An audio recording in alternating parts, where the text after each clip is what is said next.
Hola muchachos, hoy vamos a avanzar lo que es equilibrio químico.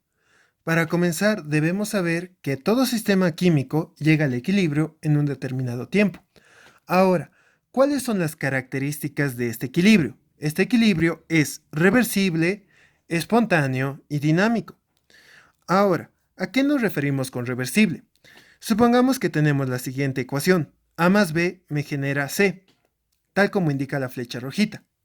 ¿Qué significa que al unirse A y B van a formar lo que es C? Sin embargo, también puede suceder lo contrario, o sea que a partir de C se formen A y B. Si C se disocia, o sea, se separa, va a volver a formar A y B. Por lo tanto, esta reacción iría en ambos sentidos.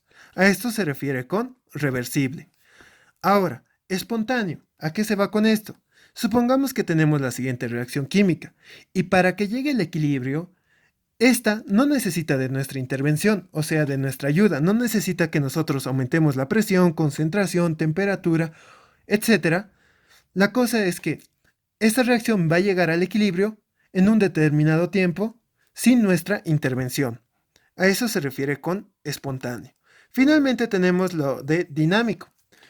En aquí supongamos que tenemos cierta cantidad de A y cierta cantidad de B y nada de C. ¿Qué es lo que pasa? Al unir estos, van a reaccionar y van a formar C. Sin embargo, se va a formar tal cantidad de C que esta vez se va a ver obligada a separarse cierta cantidad y volver a convertirse en A y B. Por lo tanto, este procedimiento va a pasar infinidad de veces. ¿Y qué es lo que pasa? Cuando se llega al equilibrio, la concentración de A y la concentración de B y la concentración de C van a ser constantes. ¿Y cómo sucede esto? No es que ya hayan dejado de haber reacciones, sino lo que pasa es que la velocidad de formación de los productos como de los reactivos ahora es la misma. ¿Y qué significa eso? Que, como hemos dicho, estos dos van a reaccionar y van a formarse, pero al mismo tiempo, esta C va a estar reaccionando y va a volver a formar A y B. Por lo tanto, las concentraciones van a estar permaneciendo constantes. Ok, ahora supongamos que tenemos la siguiente reacción química. En aquí, las letras minúsculas A, B, C, D son los coeficientes estequiométricos. O sea, gracias a esto, esta ecuación se encuentra igualada. Ahora, esta parte que en verde, que es una G, solamente indica el estado de nuestros compuestos o elementos, y todos se encuentran en estado gaseoso. Ahora sí, esta ecuación representa la velocidad de reacción, tanto de formación de productos como de reactivos. Por lo tanto, ¿qué decíamos? Cuando se llega al equilibrio, ¿qué pasa? La velocidad 1 es igual a la velocidad 2.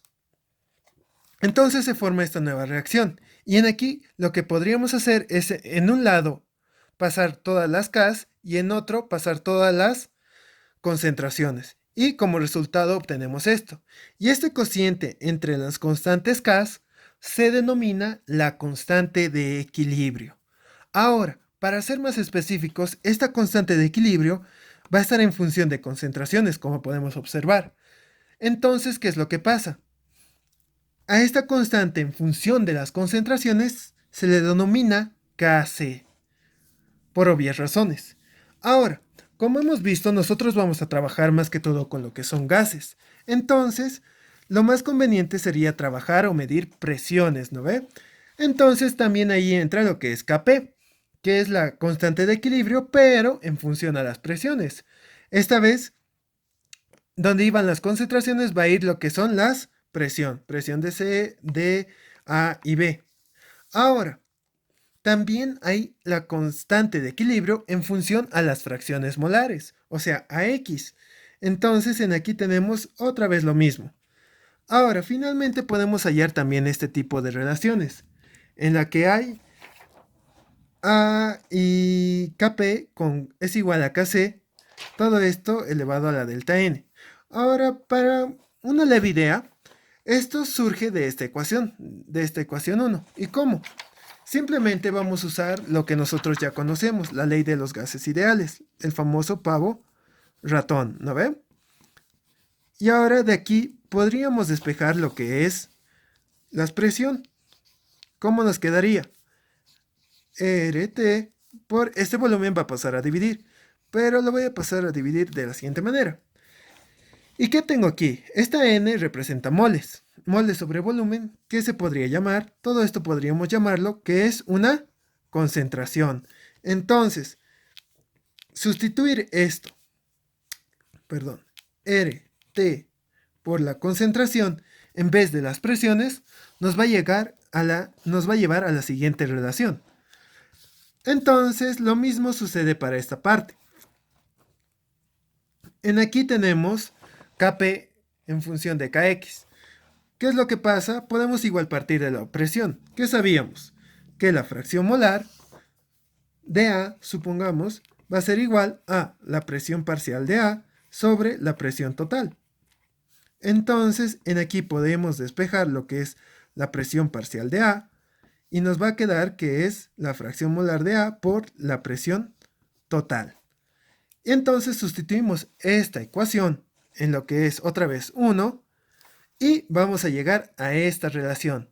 Entonces lo único que nos queda ver es qué es delta N. Delta N en muchos libros se define como productos menos reactivos. ¿Y a qué se refiere con esto? Otra vez volvemos a nuestra reacción química. En aquí, ¿cuáles son nuestros productos? Nuestros productos son C y D. Entonces, esta parte de productos se refiere al coeficiente estequiométrico, o sea, C y D minúscula. Entonces, ¿cómo estaría dado mi delta N? Sería C más D menos A más B, porque A más B son los coeficientes estequiométricos de mis reactivos. Y ya, de esta manera. Ahora, hay algo muy importante, es que esta delta N solamente toma en cuenta gases. Siempre. Si en aquí mi D fuera o estuviese en estado líquido o sólido, entonces no entra aquí. Es eliminada. Y quedaría de la siguiente manera. Solo si en aquí mi D estuviera en estado sólido o líquido. Ahora sí, veamos un ejercicio bien sencillo. El ejercicio dice lo siguiente. Dice, 2 moles de hidrógeno se introducen en un reactor con 2 moles de cloro.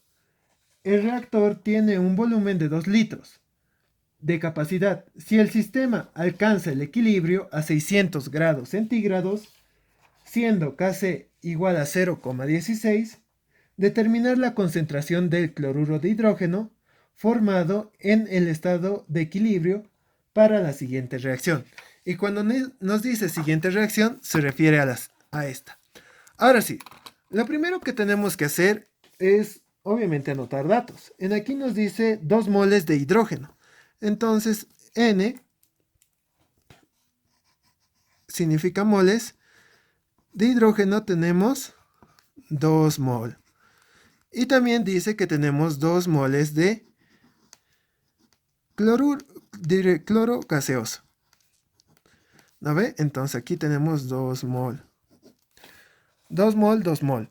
Ahora, ¿qué nos decía? Que nuestro volumen de nuestro reactor va a ser igual a 2 litros. Y finalmente nos dice que para la temperatura de 600 grados centígrados va a tener una constante de equilibrio en función de la concentración igual a 0,16. Estos serían todos nuestros datos. Ahora, ¿por dónde vamos a comenzar nosotros? Lo primero que vamos a hacer es siempre igualar la reacción química. En este caso está igualada, no ve, porque en aquí tenemos 2 hidrógenos, 2 cloros y en este otro lado solo tenemos un hidrógeno y un cloro. Entonces, para que se iguale, ¿qué tendríamos que hacer? Tendríamos que agregar un 2 en esa parte. Ahora, una vez igualada, lo que vamos a hacer es que tenemos que analizar cómo está en nuestro momento de equilibrio o cuando llega al equilibrio. Entonces, ¿qué vamos a hacer? Vamos a dividirlo en 3 partes. Vamos a poner inicio con una I, esto es una I, luego va a venir reacción Y finalmente va a venir la parte que es equilibrio. Ahora, en inicio, ¿qué es lo que va a pasar? En aquí, inicialmente, ¿qué teníamos? Solamente teníamos 2 moles, 2 moles. Ahora, en aquí hay algo muy importante. En aquí nos están dando moles. Por ello, este balance solamente vamos a trabajarlo con moles. Si en aquí nos diera concentración, entonces trabajamos con concentración.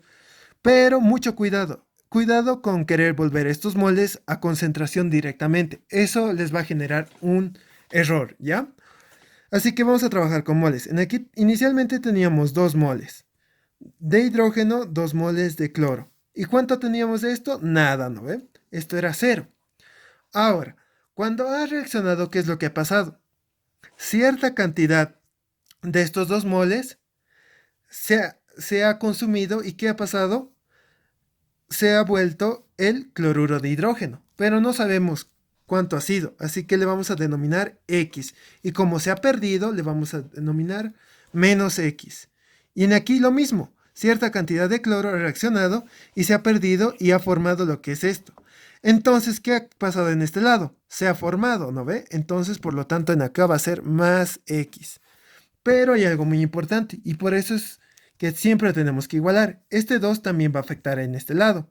Entonces este 2 va a ser copiado. Lo mismo pasaría si aquí hubiera un 3, también se podría acá. ¿Ok? Ahora finalmente llega la parte de equilibrio y es donde, después de haber sometido a todo este proceso, ¿qué es lo que queda? En aquí simplemente vamos a colocar 2 menos x, que es lo que va a sobrar, y en aquí 2 menos x, igual. Y finalmente en aquí lo que ha generado va a ser 0 más 2x, o sea, simplemente 2x. Ahora, esto como hemos visto, hemos trabajado todo en moles. Aquí tenemos la constante de equilibrio, pero en función de la concentración. Entonces, mi Kc estaba dado de la siguiente manera. Primera, arriba eran productos, en este caso es la concentración de cloruro de hidrógeno, pero en aquí elevado a su coeficiente estequiométrico, o sea, a 2. Y en abajo teníamos los reactivos. Tenemos cloro gaseoso e hidrógeno gaseoso. Entonces, va a ser cloro y hidrógeno. Y elevado es igual a su coeficiente. Como podemos ver, estos están a la 1 y a la 1, ¿no ve? Entonces no es necesario colocarlo. Ahora, en aquí como podemos ver, trabajamos con concentraciones. Pero en este problema, esto estaba en moles. Así que es lo que vamos a hacer, vamos a convertirlo a concentración. ¿Y cómo? Simplemente, en acá, vamos a pasar a la siguiente página. Aquí venían los productos. Los productos era el cloruro de hidrógeno, ¿no ve?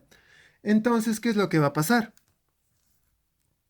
Lo que me quedaba de cloruro de hidrógeno era 2x en mi equilibrio, ¿no ve? Porque esto es la constante de equilibrio. Solo puedo analizar lo que queda en el equilibrio. 2x. Pero como esto estaba en moles, ¿qué es concentración? Es moles sobre volumen. Entonces, va a ser 2x y mi volumen, ¿cuánto era? Era 2 litros, ¿no ve? Todo esto estaba elevado al cuadrado. Y en aquí tenía lo siguiente, que era 2 menos x para el cloro y 2 menos x para lo que es el hidrógeno. Y como queremos convertirlo a concentración, tiene que estar dividido entre el volumen. Y el volumen era 2 litros. Entonces, llegamos a la siguiente relación. Ahora, en aquí podemos ver que 2 por 2 me va a dar 4, ¿no ve? Y en aquí 2 al cuadrado, 4. Entonces, estos se me pueden simplificar. Y finalmente, Kc sé que es 0.16. Entonces, eso nos daba el problema, ¿no ve? Ese dato. Entonces me va a quedar que 0,16 es igual. 2x al cuadrado va a ser, mejor lo dejo así, 2x al cuadrado, sobre 2 menos x por 2 menos x. O sea, 2 menos x al cuadrado. Entonces, ¿qué puedo hacer? En aquí podría hacer lo siguiente. Que este 0,16 va a ser igual a 2x sobre 2 menos x, todo esto elevado al cuadrado. En aquí podría sacar raíz y lo que me va a quedar va a ser raíz de 0,16 igual a 2x sobre 2 menos x. Y ahora simplemente nos queda resolver esta ecuación. Esta raíz me va a dar, vamos a continuar en acá, entonces 0,4, raíz de 0,16 es 0,4. Y en aquí seguimos teniendo lo mismo. Ahora solamente nos queda resolver esta ecuación. Este 2 menos x va a pasar a multiplicar al 0,4. Y luego tendríamos que jugarnos con las x de manera que lo despejemos. Y al final nos tendría que salir un valor de x igual a 0,333. Ahora en aquí nos preguntaban cuánto de cloruro de hidrógeno se había formado en el equilibrio. Entonces, ¿y cuál era su concentración? Entonces nos está preguntando, estos son los moles que se han formado y su concentración simplemente sería esto dividido entre el volumen, ¿no ve? Entonces, vamos a colocar primero los moles. Moles de cloruro de hidrógeno van a ser igual a 2x, ¿no ve? Más 2x. Pero como ya sabemos, el valor de 2x va a ser 2 por 0,333. Entonces, en acá vamos a tener lo siguiente. Esto va a ser 0,666. Ahora, como nos pedía la concentración, lo que teníamos que hacer es dividirlo entre el volumen. O sea, 0,66 moles, porque estos son moles, entre el volumen que era 2 litros. Ahora sí, esto me da 0,33, pero ¿qué es esto? Es moles sobre litro o también conocido como concentración molar. Y ya, eso así concluiría nuestro ejercicio.